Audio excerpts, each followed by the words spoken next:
ನಮಸ್ತೆ ಎಲ್ರಿಗೂ, welcome back to my channel. ನಮ್ಮ ಮೇಘಾಲಯ ಟ್ರಿಪ್ನ ಡೇ 2 ಹೇಗಿತ್ತು ಅಂತ ನೋಡೋಣ ಬನ್ನಿ.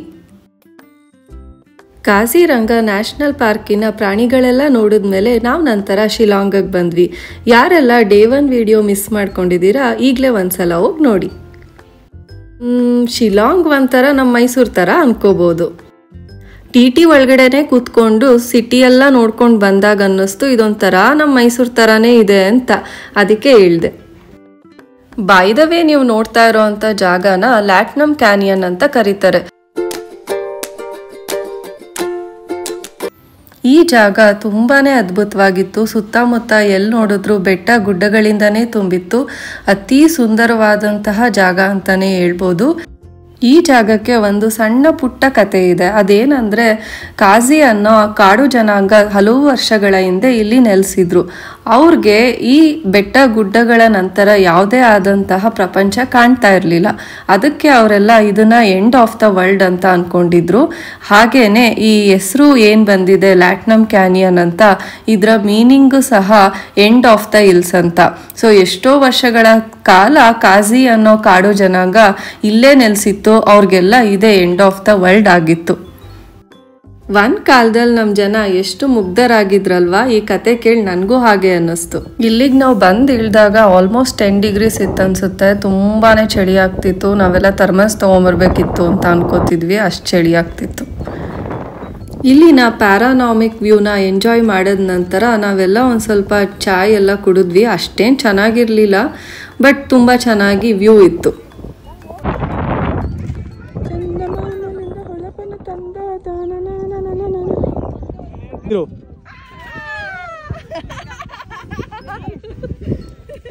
ತಾಲಿ ಬಜಾವ್ ದೋನೋ.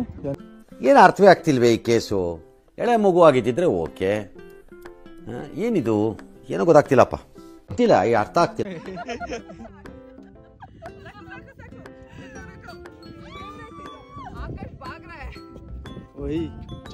ಇಲ್ಲಿನ ಪ್ಯಾರಾನಾಮಿಕ್ ವ್ಯೂ ತುಂಬಾನೇ ಚೆನ್ನಾಗಿದೆ. ನೀವು ಮೇಘಾಲಯಕ್ಕೆ ಬಂದರೆ ಈ ಜಾಗನ ಮಿಸ್ ಮಾಡ್ಕೋಬೇಡಿ. ಬಂದು ಒಳ್ಳೊಳ್ಳೆ ಫೋಟೋಸ್ ತಗೊಂಡು ಹಾಗೆ ವ್ಯೂನ ಎಂಜಾಯ್ ಮಾಡಿ.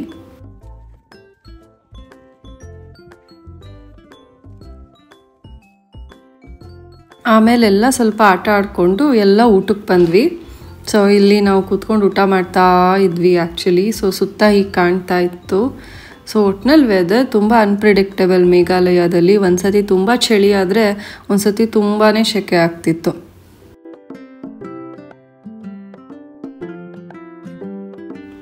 ಊಟ ಪರವಾಗಿಲ್ಲ, ನಾರ್ಮಲ್ ಆಗಿತ್ತು, ಅಂತ ಏನು ಸ್ಪೆಷಲ್ ಏನಿರಲಿಲ್ಲ. ಅದಕ್ಕೆ ನಾನೇನು ಅದು ರೆಕಾರ್ಡ್ ಮಾಡ್ಕೊಂಡಿಲ್ಲ ಇಲ್ಲಿ.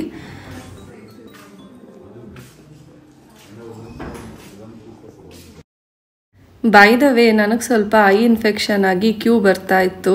ಸೊ ನಾನು ಆ್ಯಂಟಿಬಯೋಟಿಕ್ಸಲ್ಲಿ ಹೇಗೋ ಮೇಂಟೈನ್ ಮಾಡ್ತಾ ಇದ್ದೆ ಕಷ್ಟದಲ್ಲಿ. ಊಟ ಎಲ್ಲ ಆದಮೇಲೆ ನಾವು ಫೀಫಿ ಫಾಲ್ಸ್ಗೆ ಹೋಗೋಕ್ಕೆ ಟ್ರಕ್ ಸ್ಟಾರ್ಟ್ ಮಾಡಿದ್ವಿ. ಟ್ರಕ್ಕಿಂಗ್ ತುಂಬಾ ಟಫ್ ಇತ್ತು. ಏನೆಲ್ಲ ಆಯಿತು ಅಂತ ನಾನು ಬರ್ತಾ ಬರ್ತಾ ವಿಡಿಯೋನಲ್ಲಿ ಹೇಳ್ತೀನಿ. ಟ್ರಕ್ ಸ್ಟಾರ್ಟ್ ಮಾಡೋಕ್ಕಿಂತ ಮುಂಚೆ ಈ ಪುಟ್ಟದಾದಂತಹ ಹೊಳೆನ ದಾಟ್ಕೊಂಡು ನಾವು ಆ ಸೈಡ್ಗೆ ಹೋಗ್ಬೇಕಿತ್ತು. ಅದಕ್ಕೆ ದೋಣಿಗೆ ಕಾಯ್ತಾ ನಿಂತಿದ್ವಿ ಅಲ್ಲಿ. ಫೈನಲಿ ನಮ್ಮ ಟ್ರೆಕ್ಕಿಂಗ್ ಸ್ಟಾರ್ಟ್ ಆಯಿತು. ನಿಮಗೇನೋ ಇವಾಗ ಸುಲಭವಾಗಿದೆ ಅಂತ ಅನ್ನಿಸ್ತಾ ಇರ್ಬೋದು ವಿಡಿಯೋನಲ್ಲಿ. ಹೋಗ್ತಾ ಹೋಗ್ತಾ ತುಂಬಾ ಕಷ್ಟ ಇತ್ತು.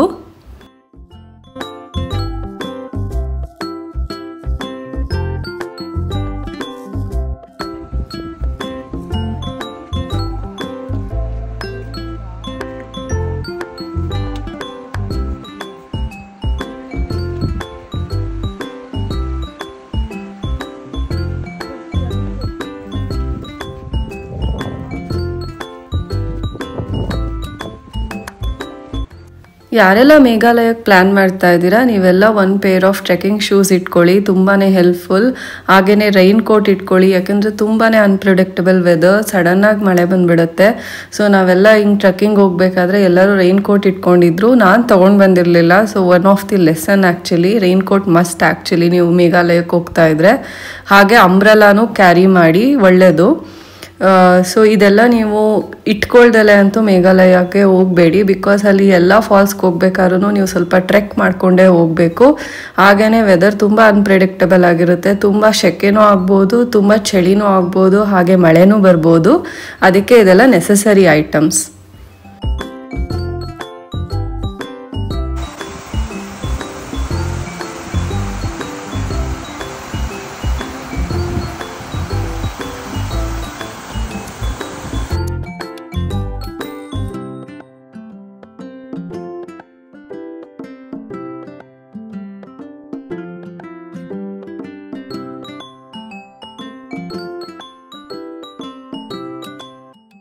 ಹಾಗೆ ನಾನು ಹೇಳಿದ್ನಲ್ಲ ನನಗೆ ಐ ಇನ್ಫೆಕ್ಷನ್ ಆಗಿತ್ತು ಅಂತ, ಸ್ವಲ್ಪ ಭಯ ಆಗಿತ್ತು ನನಗೆ, ಯಾಕೆಂದರೆ ಕ್ಯೂ ಬರ್ತಾ ಇತ್ತು ಅಂತ. ಬಟ್ ಏನೂ ಮಾಡೋಕ್ಕಾಗಲ್ಲ. ಸೊ ಅಲ್ಲೇ ಯಾವುದೋ ಒಂದು ಹಾಸ್ಪಿಟಲ್ಗೆ ಹೋಗಿದ್ವಿ. ಅಲ್ಲಿ ಗೌರ್ಮೆಂಟ್ ಹಾಸ್ಪಿಟಲ್ ಡಾಕ್ಟರ್ ಸ್ವಲ್ಪ ಎದುರಿಸ್ಬಿಟ್ರು ನಮಗೆ. ಬಟ್ ಮೆಡಿಕಲ್ ಸ್ಟೋರಲ್ಲಿರೋವಂಥ ಫಾರ್ಮಸಿಸ್ಟ್ ನಮಗೆ ಮೆಡಿಸಿನ್ ಕೊಟ್ಟರು.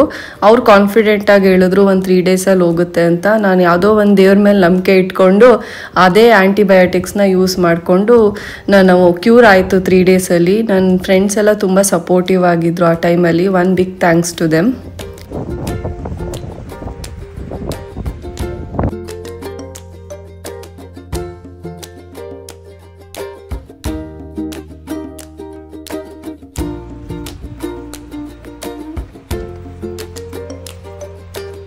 हम सब एज्ड लेडीज है.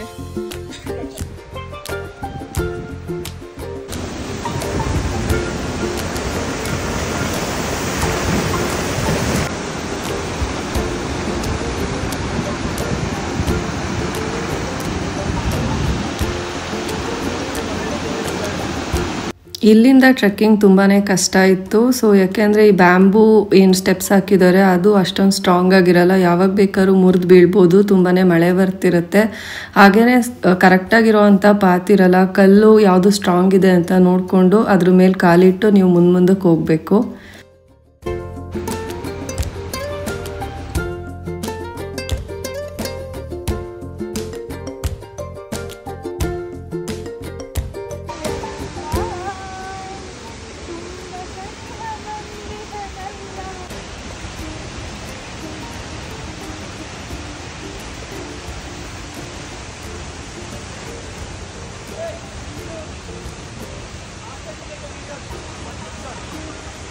ನನಗೆ ಐ ಇನ್ಫೆಕ್ಷನ್ ಇದ್ದಿದ್ದರಿಂದ ನಾನು ನೀರಿಗೆ ಇಳಿಲಿಲ್ಲ. ಬಟ್ ನಾನು ಮುಂಚೆ ನೀರಿಗೆ ಇಳಿದಿದ್ದೆ ಈ ಥರ ಫಾಲ್ಸಲ್ಲಿ. ತುಂಬಾ ಒಳ್ಳೆ ಎಕ್ಸ್ಪೀರಿಯನ್ಸ್. ನಿಮ್ಗೇನಾದ್ರು ಈ ಥರ ಚಾನ್ಸ್ ಸಿಕ್ಕಿದ್ರೆ ಖಂಡಿತ ನೀರಿಗೆ ಇಳಿರಿ. ಅವ್ರು ಲೈಫ್ ಜಾಕೆಟ್ ಕೊಟ್ಟಿರ್ತಾರೆ, ಏನೂ ಹೆದರ್ಕೊಳ್ಳೋ ಅಂಥ ಅವಶ್ಯಕತೆ ಇಲ್ಲ. ಆಳ ಇದ್ದರೂ ನೀವು ಸೇಫಾಗೇ ಇರ್ತೀರಾ. ಹಾಗೆಯೇ ನಾವು ಸಮುದ್ರದಲ್ಲಿ ನೀರಲ್ಲಿ ಆಟ ಆಡೋದಾಗಿರ್ಬೋದು ಅಥವಾ ಸ್ವಿಮ್ಮಿಂಗ್ ಪೂಲ್ ನೀರಲ್ಲಿ ಆಟ ಆಡೋದಾಗಿರ್ಬೋದು, ಬೇರೆಯೇ ಎಕ್ಸ್ಪೀರಿಯನ್ಸ್. ಈ ಥರ ಹರಿತಾ ಇರೋ ನೀರಲ್ಲಿ ಆ ಒಂದು ಫಾಲ್ಸ್ನ ನೋಡ್ಕೊಂಡು ಎಕ್ಸ್ಪೀರಿಯನ್ಸ್ ಮಾಡೋದೇ ಬೇರೆ. ಹಾಗೆ ಇಲ್ಲಿನ ವಾಟರ್ಗಳು ತುಂಬ ಕ್ಲೀನಾಗಿರುತ್ತೆ. ಸೊ ಇಲ್ಲಿನ ನೀರಲ್ಲಿ ಆಟ ಆಡೋದೇ ಬೇರೆ ಎಕ್ಸ್ಪೀರಿಯನ್ಸ್. ಸೊ ಮಿಸ್ ಮಾಡ್ಕೋಬೇಡಿ. ಅಕಸ್ಮಾತ್ ನೀವು ಮೇಘಾಲಯಕ್ಕೆ ಹೋದರೆ ಅಥವಾ ಯಾವುದೇ ಫಾಲ್ಸ್ಗೆ ಹೋದ್ರೂ ನೀರಿಗೆ ಇಳಿಯೋದು ಮಾತ್ರ ಮಿಸ್ ಮಾಡ್ಕೋಬೇಡಿ. ನೀವು ಮೇಘಾಲಯಕ್ಕೆ ಪ್ಲ್ಯಾನ್ ಮಾಡ್ತಾ ಇದ್ರೆ ಎಕ್ಸ್ಟ್ರಾ ಸ್ವಿಮ್ ವೇರ್ಸ್ನ ಇಟ್ಕೊಳ್ಳೋದು ಮಾತ್ರ ಮರಿಬೇಡಿ. ಯಾಕೆಂದರೆ ಅಲ್ಲಿ ತುಂಬ ಫಾಲ್ಸ್ ಇರೋದ್ರಿಂದ ನೀರಿಗಿಳ್ದೇ ಇಳಿತೀರಾ, ಅವಾಗೆಲ್ಲ ನಿಮಗೆ ಡ್ರೈ ಮಾಡ್ಕೊಳ್ಳೋಕೆ ತುಂಬ ಕಷ್ಟ ಆಗುತ್ತೆ. ಎಲ್ಲ ನೀರು ಅಬ್ಸರ್ವ್ ಆಗೋದ್ರೆ ನಿಮ್ಮ ಕ್ಲೋತ್ಸ್ಗೆ. ಅದಕ್ಕೆ ಸ್ವಿಮ್ ವೇರ್ ಇಟ್ಕೊಂಡು ನೀವು ಹಾಕ್ಕೊಂಡು ನೀರಿಗೆ ಇಳಿಯೋದ್ರಿಂದ ಅದು ನೀರನ್ನ ಜಾಸ್ತಿ ಅಬ್ಸರ್ವ್ ಮಾಡ್ಕೊಳ್ಳಲ್ಲ, ನಿಮಗೆ ಕ್ಯಾರಿ ಮಾಡೋಕ್ಕೂ ತುಂಬ ಈಸಿ ಆಗುತ್ತೆ.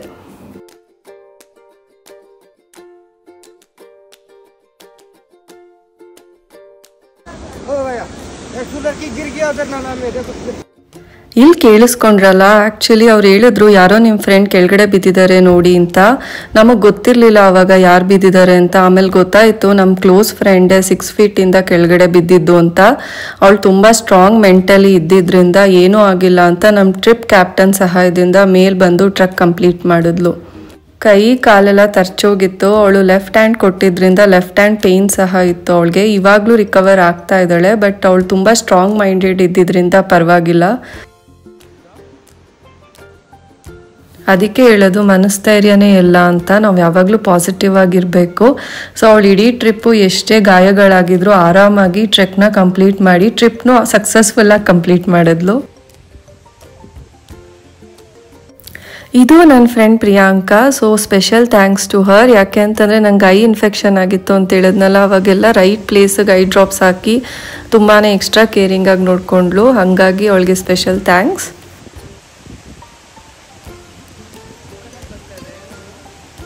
ಅಲ್ಲಿ ನೋಡ್ತಾ ಇದ್ದೀರಲ್ಲ, ನಾಯಿ ಆ್ಯಕ್ಚುಲಿ ಅವರಿಬ್ಬರ ಜೊತೆ ಟ್ರೆಕ್ಕಿಂಗಿಗೆ ಬಂದಿತ್ತು. ಅವ್ರು ಹೇಗೆ ಸ್ಟೆಪ್ಸ್ ಇಡ್ತಿದ್ರು ಅದು ಸಹ ಕಷ್ಟ ಆದರೂ ಸಹ ಹಾಗೇ ಸ್ಟೆಪ್ಸ್ ಇಟ್ಕೊಂಡು ತುಂಬ ಅವ್ರ ಜೊತೆ ಹೊಂದ್ಕೊಂಡು ಹೋಗ್ತಿತ್ತು. ನಮ್ಗೆ ಅನಿಸುತ್ತೆ ನಾಯಿಗಳಿಗೆ ಏನು ಗೊತ್ತಾಗುತ್ತೆ ಅಂತ, ಬಟ್ ನಿಜವಾಗ್ಲೂ ನೋಡಿ ಹ್ಯೂಮನ್ ಫ್ರೆಂಡ್ಲಿ ಅಂತ ಅದಕ್ಕೆ ಹೇಳೋದು ನಾಯಿನ. ಪ್ಯೂರೆಸ್ಟ್ ಫಾರ್ಮ್ ಆಫ್ ಲವ್ ಕೊಡೋದೇ ನಾಯಿ ಅಥವಾ ಪ್ರಾಣಿಗಳು ಅಂತ ನನಗನ್ಸುತ್ತೆ. ನಿಮ್ಗೇನು ಅನಿಸುತ್ತೆ ಇದ್ರ ಬಗ್ಗೆ ಒಪಿನಿಯನ್ ಕಮೆಂಟ್ ಮಾಡಿ ಹೇಳಿ.